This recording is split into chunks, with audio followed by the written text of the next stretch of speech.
the 50 other preachers on your block and start a school. Go to your conventions, your Baptist conventions, and put a program in place to start schools in the neighborhood.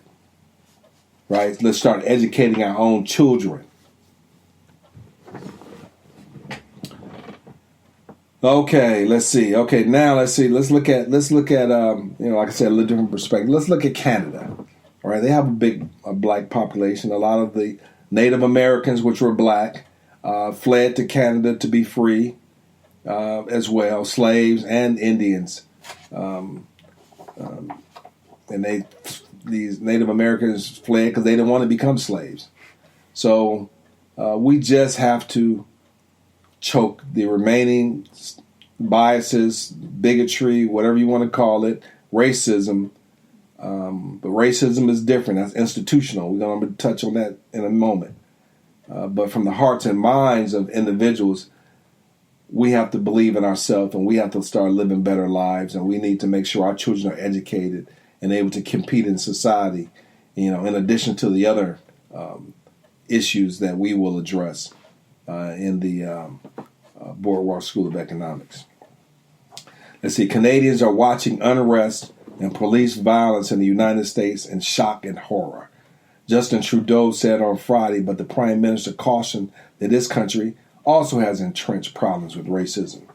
The city of Minneapolis has been rocked by a third night of violent protests over the death of George Floyd, an unmarried unarmed black man, after a white officer knelt on his neck as he lay on the ground following arrest.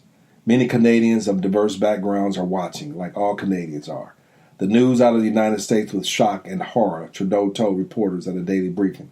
Anti-black racism is real. It's in the United States, but it's also in Canada. And we know people are facing systemic discrimination, unconscious bias, and anti-black racism every single day. So the discussion is coming to the forefront. We need to not only talk about it, but we need to have solutions, right?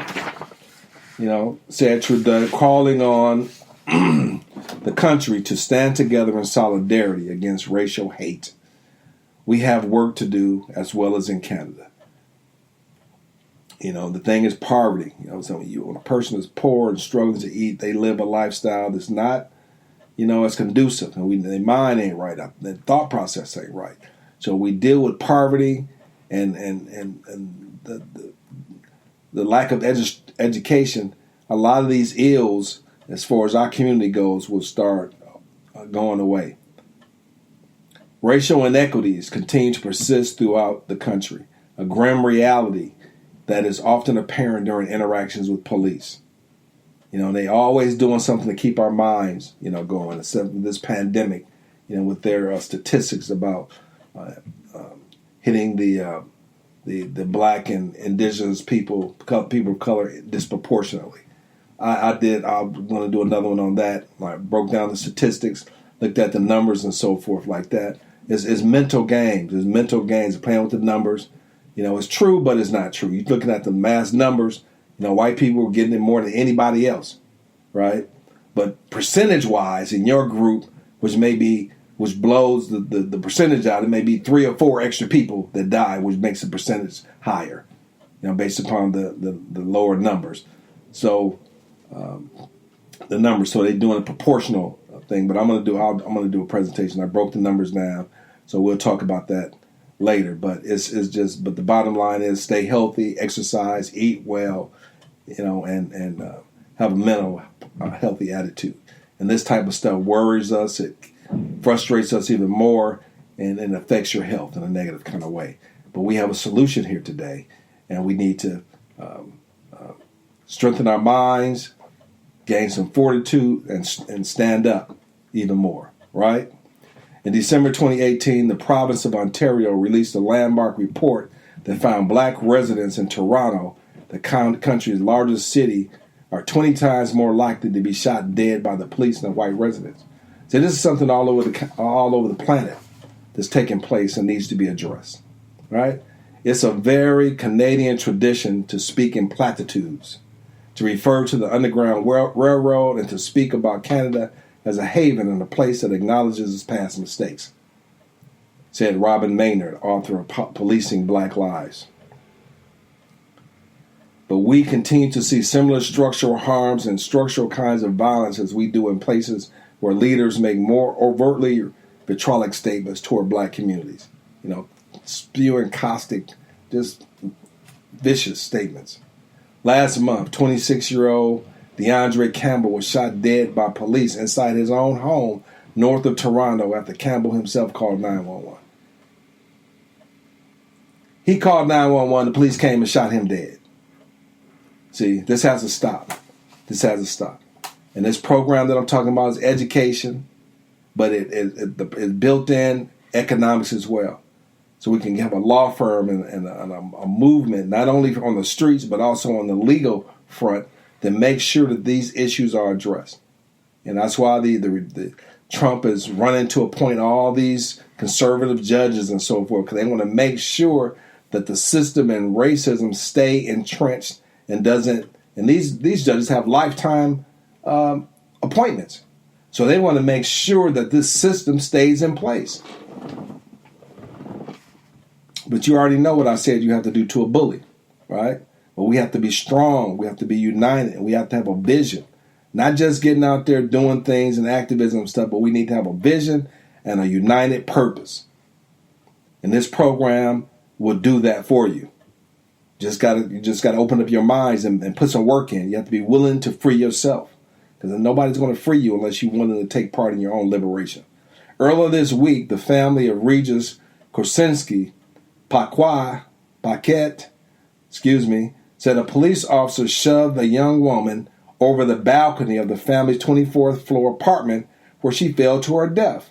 The case is currently under investigation by an arm's-length police watchdog. Okay, Maynard also pointed out the coronavirus pandemic continues to have a disproportionate impact on black and indigenous residents who are overrepresented in the country's prison population. Modern day slavery, man. Modern day slavery everywhere. Everywhere. We continue to see prisons and jails being epicenters of outbreaks, he said. Yet there is failure on the part of the federal government to meaningfully release prisoners. Trudeau's unprompted remarks marked a notable departure for a leader who has gone to great lengths to avoid irritating his U.S. counterpart Donald Trump. Canadian prime ministers have traditionally refrained from discussing political and social turmoil in the U.S., Canada's main ally and largest trading partner. See, this is the time to wake up. This is the time for voices to be heard, but we need to conduct ourselves a little bit differently. All right? And this program is just that. Justin Trudeau has long spoken about the need to tackle racism, but his re-election campaign was marred by pictures of him in blackface as a young man. Listen, it's a love-hate relationship. Love-hate relationship. An autopsy was recently completed which stated that Mr. Floyd did not die of suffocation, implying that he would have died anyway. We have a sickness in America that must be addressed. It is like a body where the white blood cells have attacked the body and causing it to go into shock because of the disease, and red blood cells are being attacked and overwhelmed. See, the cosmos, the nature, everything runs in harmony. Our body operates the same way as the cosmos, the planets and the stars, and how everything in nature, how everything is in balance. Our body mimics that, right? And when it's not in balance, it's like your body. If you got too many white blood cells, then your body goes into a defensive mode and tries to attack it. But if it's overwhelmed with too many white blood cells attacking the body, that it lives in too, but it's destroying the body that it lives in, you're all going to perish. It's like the earth. You're destroying the earth. It's the climate, climate change and polluting the waters, the rivers, and all that kind of stuff. It's the same thing. White blood cells attacking red blood cells is going to cause death. So if we don't participate in our own liberation and balance ourselves with the proper healthy white blood cells, then we're going to all die together. You cannot put, now we into solutions, right? This is my last solutions, and economics and business. I'll try to throw that politics and business, economics. It's a must. It's a must. And you cannot put your thumb up your butt and sit down and think everything's going to be okay and think that the oppressor is going to come and rescue you. Just like allowing them to rescue your children, to educate your children. And you're not willing to do nothing. This is an excellent opportunity. God has given us an opportunity to fix what is wrong. But we have to do something. This ain't welfare handouts. We have to come to our own rescue. We've been put to sleep by these church ministries, these churches and stuff. Just wait on the Lord. Just wait on the Lord. And welfare, waiting for that check. And arguing if that check don't come.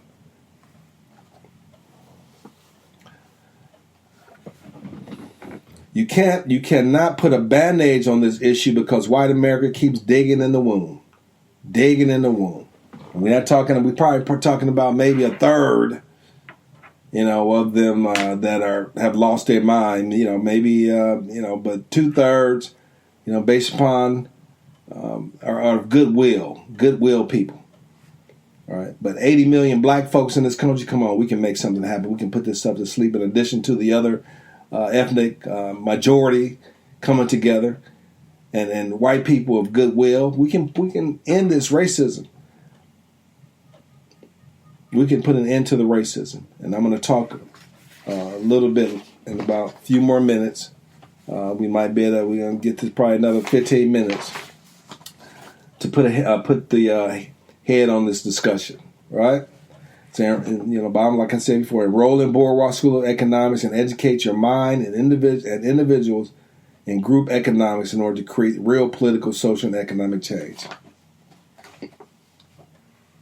That's number one. Number two, demand House legislators pass a resolution demanding law enforcement to stop the murder and execution of its black citizenry who are being taxed without representation. Isn't that why the revolution in America started? Taxation without representation, right? These institutions of oppression add fuel to white racism. If our legislator can pass laws to protect Chinese Muslims from persecution, you can also pass legislation to protect your own citizens who are being persecuted. See, we're always caring about other people's business, but we're hypocrites at home. Yet another example of white hypocrisy. Dr. King said we must raise the moral consciousness of white America, which is still a major pandemic of racism and oppression which exists within institutional racism that profits white America in their delusions of superiority, which manifests in white privilege through the destruction of people of color. These institutions of oppression provide jobs and opportunity for the white masses, who are now the minority in America, which means this system will soon come to an end. Whites must learn they cannot live luxurious lives at the expense of the majority. And just like Dr. King wanted to raise the consciousness of white America, I'm raising the consciousness of black America now, right? We pass laws, but yet laws are not enough if we do not improve our own mental state. We know they're miseducating our children. They sending them to prisons and so forth. Let's not keep doing the same thing over and over again. And this program right here, Get Into Every Home, is a continuing education program that every household should have this program. Every household should have this program to educate you, to make you be able to think so we can move together collectively. Just check out the program. It's a social, political, and economic macroeconomic model to help change individuals, groups, and communities' lives. Just listen to what I'm saying. I can only say so much, right? Governors, mayors, and city council of every state and city must be put on notice by their electorate that if you do not put your police chief on notice that they will not continue to harass and annoy and vex its citizens of color, which is a conscious decision to raise revenue at the expense of the poor. They're victimizing poor people of color, black communities, to supplement a budget.